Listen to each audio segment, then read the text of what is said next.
Hello everyone, स्वागत आप सभी का हमारे यूट्यूब चैनल एपीसी एकेडमी में। यहाँ पे हम डिस्कस करें हिमाचल जीके के कुछ क्वेश्चन जो कि आपके पुलिस के एग्जाम के लिए बहुत ही ज़रूरी रहने वाले हैं। चलिए शुरू करते हैं आज का क्वेश्चन। और हमारे पास यहाँ पे फर्स्ट क्वेश्चन है, प्राचीन काल में हिमाचल प्रदेश के किस स्थान को नगरकोट के नाम से जाना जाता था। हमारे पास यहाँ पे 4 ऑप्शन है। फर्स्ट है चंबा, बिलासपुर, कुल्लू और कांगड़ा। इसमें जो राइट आंसर रहेगा वो रहेगा कांगड़ा। अब एग्जाम में यहां से और क्या क्या क्वेश्चन आपसे पूछे जा सकते हैं। बात करते हैं नगरकोट की। नगरकोट की बात की जाए तो ये जो नगरकोट थी ये कांगड़ा रियासत की राजधानी रही थी। कांगड़ा रियासत की क्या रही थी? राजधानी रही थी। और इसे राजधानी बनाया था सुशर्मा ने, जो कि कांगड़ा रियासत का 234वां राजा था। 234वां राजा था। अगर हम कांगड़ा की बात करें, कांगड़ा का प्राचीन नाम था त्रिगर्त, तो इसे पहले त्रिगर्त रियासत के नाम से भी जाना जाता था। कौन सी रियासत? त्रिगर्त रियासत। इसे त्रिगर्त रियासत के नाम से भी जाना जाता था। त्रिगर्त रियासत की स्थापना की बात की जाए तो स्थापना की थी भूमिचंद ने। ओके, उसका 234वां राजा है सुशर्मा, उसने क्या किया था? रियासत की राजधानी नगरकोट को बनाया था। नगरकोट के ही अन्य नाम भीमकोट,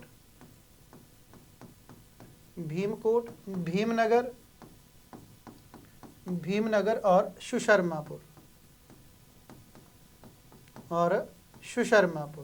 ये किसके अन्य नाम है? नगरकोट के अन्य नाम है। तो आपके एग्जाम में अगर भीमकोट नगरकोट ना दिया हो तो भीमकोट, सुशर्मापुर और भीमनगर भी राइट आंसर है। एग्जाम में कभी कभी तीनों दिए जाते हैं तो लास्ट ऑप्शन होती है आपके पास ऑल ऑफ अबव, तो वहां पे वो राइट आंसर रहेगा फिर। ओके, और बात करते हैं यहाँ से क्या क्या क्वेश्चन आपसे पूछे जा सकते हैं। देखिए, कांगड़ा रियासत में के जो सुशर्मा थे, इन्होंने कांगड़ा किले का भी निर्माण करवाया था। किस किले का निर्माण करवाया था? कांगड़ा किले का निर्माण करवाया था। और कांगड़ा किले में एक मस्जिद का निर्माण जो था वो जहांगीर के द्वारा करवाया गया था। जहांगीर ने यहाँ की यात्रा 1622 ईस्वी में की थी। ओके, नेक्स्ट क्वेश्चन की बात करते हैं। और अगला क्वेश्चन है हमारे पास यहाँ पे, हिमाचल प्रदेश के निम्नलिखित जिलों को उत्तर से दक्षिण दिशा में व्यवस्थित कीजिए। हमारे पास कुछ डिस्ट्रिक्ट दिए गए हैं, मंडी, शिमला, कांगड़ा और सिरमौर। इन्हें हमें अरेंजमेंट में लगाना है नॉर्थ से साउथ की ओर। तो ये डायरेक्शन हम जब भी पढ़ते हैं तो इस साइड हमेशा नॉर्थ होता है, इस साइड साउथ, ये ईस्ट और ये होता है हमारे पास वेस्ट। हमारे पास डिस्ट्रिक्ट दिए गए हैं मंडी, शिमला, कांगड़ा और सिरमौर। छोटा सा मैप बनाते हैं, रफली मैप हिमाचल का, फिर देखते हैं कौन कौन से डिस्ट्रिक्ट हैं। हिमाचल में सबसे साउथ में जो डिस्ट्रिक्ट है वो है आपके पास डिस्ट्रिक्ट सिरमौर। ओके, सिरमौर के बाद कलर चेंज कर लेते हैं इसका। सिरमौर के बाद अगर हम नेक्स्ट डिस्ट्रिक्ट की बात करें तो डिस्ट्रिक्ट आएगा हमारे पास फिर यहाँ पे ये सोलन डिस्ट्रिक्ट। ये है सिरमौर और ऊपर है सोलन। सोलन के बाद यहाँ पे ये डिस्ट्रिक्ट है आपके पास यहाँ पे शिमला। सोलन के बाद है बिलासपुर। बिलासपुर के बाद यहाँ पे है ऊना और ये है हमीरपुर। इसके बाद यहाँ पे डिस्ट्रिक्ट आता है मंडी और ये बनता है आपका डिस्ट्रिक्ट कांगड़ा। ओके, कांगड़ा के बाद यहाँ पे ये डिस्ट्रिक्ट आपका डिस्ट्रिक्ट किन्नौर, ये है डिस्ट्रिक्ट कुल्लू और ये चंबा के बाद यहाँ पे बनेगा फिर ये आपका ये लाहौल स्पीति। हमसे कौन कौन से डिस्ट्रिक्ट पूछे हैं? एक तो मंडी लिखा है तो मंडी ये रहा यहाँ पे। शिमला है तो शिमला यहाँ पे आएगा। शिमला के बाद सिरमौर है तो सिरमौर ये रहेगा। और सिरमौर के बाद एक डिस्ट्रिक्ट और छूट जाता है कांगड़ा। कांगड़ा आपका ये रहा। तो सबसे पहले आया कांगड़ा, तो कांगड़ा डिस्ट्रिक्ट कौन से नंबर पे आया? 3rd नंबर पे। ठीक है, कांगड़ा के बाद जो डिस्ट्रिक्ट है वो है मंडी, तो मंडी आया आपके 1st नंबर पे। मंडी के बाद जो नेक्स्ट डिस्ट्रिक्ट है वो शिमला। शिमला की नंबरिंग है 2nd और लास्ट में है सिरमौर और सिरमौर की नंबरिंग है यहाँ पे 4। तो हमारे पास कौन सी अरेंजमेंट बनी? 3 1 2 4, 3 1 2 4। इसी तरह से हमारे पास यहाँ पे डी ऑप्शन जो है यहाँ पे राइट आंसर रहेगा। ओके, चलिए नेक्स्ट क्वेश्चन की बात करते हैं। और अगला क्वेश्चन है हमारे पास यहाँ पे, पांवटा साहिब गुरुद्वारा किस नदी के किनारे स्थित है? हमारे पास कुछ रिवर्स के नाम दिए गए हैं यहाँ पे। फर्स्ट रिवर है यमुना रिवर, नेक्स्ट है सतलुज रिवर, ब्यास रिवर और रावी रिवर।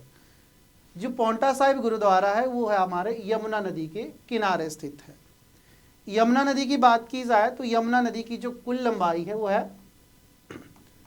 15-25 किलोमीटर और हिमाचल में फ्लो है इसका 22 किलोमीटर।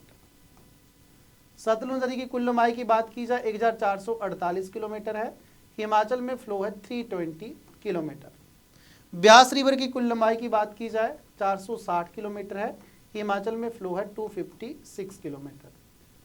और रावी रिवर की बात की जाए 720 किलोमीटर की कुल लंबाई है और हिमाचल में फ्लो है 158 किलोमीटर।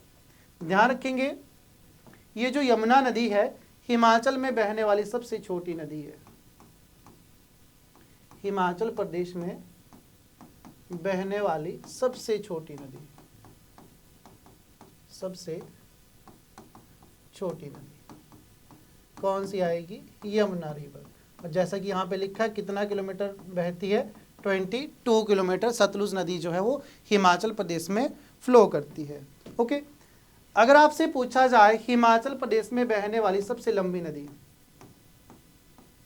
बहने वाली सबसे लंबी नदी, लंबी नदी, तो राइट आंसर रहेगा इसका सतलुज नदी। और सतलुज नदी के बारे में पेपर में क्वेश्चन भी आता है कि बताइए सतलुज नदी का सबसे बड़ा सहायक खड्ड कौन सा है? तो राइट आंसर क्या रहेगा वहां पे? सीर खड्ड। जो सीर खड्ड है वो सतलुज रिवर का सबसे बड़ा सहायक खड्ड है। सीर खड्ड का ओरिजिन मंडी से होता है, हमीरपुर के बाद फिर ये आपके डिस्ट्रिक्ट बिलासपुर में फ्लो करती है जो आपकी सीर खड्ड है। ठीक है, अगर हम और इससे एग्जाम रिलेटेड पेपरों में क्वेश्चन की बात करें तो जो ब्यास नदी है, ब्यास की सबसे बड़ी सहायक नदी है पार्वती नदी, जो कि कुल्लू के शमसी के पास जो है ब्यास रिवर में जाकर के मिल जाती है। ब्यास रिवर का ओरिजिन होता है मनतलाई झील से, बहुत ही जरूरी है मनतलाई झील। ओके, रावी रिवर की बात की जाए तो रावी रिवर जो है दो ग्लेशियर बादल और तंतागिरी से मिलकर के बनती है और रावी नदी जो है चंबा के खैरी नामक स्थान से हिमाचल प्रदेश को छोड़ करके, कौन सा स्थान है? चंबा का खैरी नामक स्थान, जहां से हिमाचल प्रदेश को छोड़ देती है। उसके बाद यह पंजाब और जे.एंड.के की सीमा बनाती हुई जे.एंड.के में फ्लो करेगी। फिर उसके बाद यह आपकी किस नदी में जाकर के मिलती है? रावी नदी। रावी नदी मिलती है आपकी जाकर के चिनाब रिवर में। ओके, चलिए नेक्स्ट क्वेश्चन की बात करते हैं और अगला क्वेश्चन हमारे पास यहाँ पे, ऊना और हमीरपुर जिले की पहाड़ियों को हम किस नाम से जानते हैं या किस नाम से जाना जाता है? रेंजी से क्वेश्चन है, धौलाधार, जास्कर, शिवालिक या पीर पंजाल। इसका जो राइट आंसर रहेगा वो सी ऑप्शन इसमें राइट आंसर है, शिवालिक श्रृंखला। देखिए जो हिमालयन माउंटेन है, हिमालयन माउंटेन है जो, इसे 3 भागों में बांटा गया। एक है शिवालिक, शिवालिक, दूसरा है मिडल और तीसरा है ग्रेट हिमालय।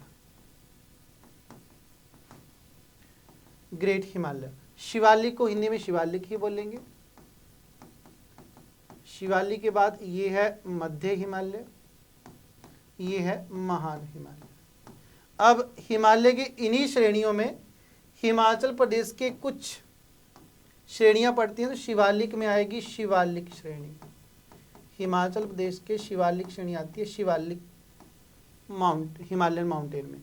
मध्य में 2 रेंजेस आएंगी, एक आएगी धौलाधार, दूसरी आती है पीर पंजाल, और ग्रेट में आती है आपकी जास्कर रेंज, जास्कर श्रृंखला। शिवालिक से बहुत ही जरूरी जो पेपरों में आपसे क्वेश्चन पूछा जाता है कि बताइए जरा ये जो शिवालिक श्रृंखला है हिमाचल प्रदेश का, वो कौन सा डिस्ट्रिक्ट है जो पूर्णतः शिवालिक श्रृंखला के अंतर्गत आएगा? तो डिस्ट्रिक्ट का नाम है ऊना।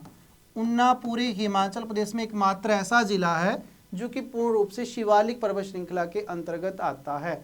जो शिवालिक श्रृंखला उसकी समुद्र तल से हाइट है 350 मीटर से लेकर के 1500 मीटर तक, जिसमें ऊना की सबसे ऊंची चोटी का नाम है भरवैन, और भरवैन की हाइट कितनी है?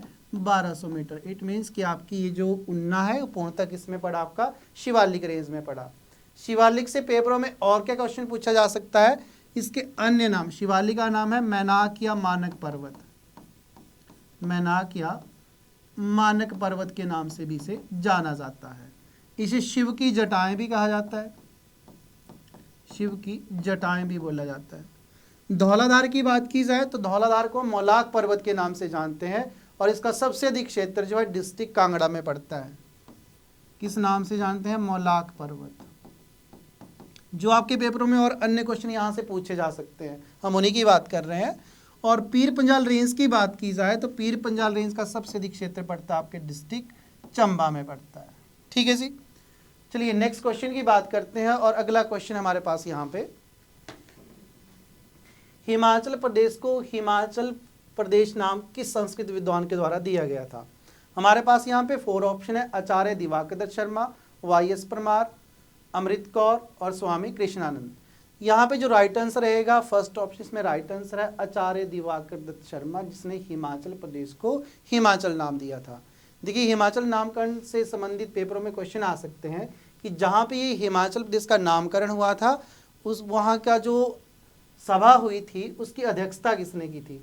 देखिए सोलन सम्मेलन इससे रिलेटेड है आपका, सोलन सम्मेलन। और ये जो सोलन सम्मेलन था ये हुआ था 26 से 28 जनवरी 1948 में। कहाँ पे? सोलन की बघाट रियासत में, सोलन की बघाट रियासत में। रियासत का नाम है बघाट रियासत, सोलन की बघाट रियासत, बघाट रियासत। और जो सोलन सम्मेलन हुआ था इसकी अध्यक्षता किसने की थी? ये पेपर में पूछा जाता है।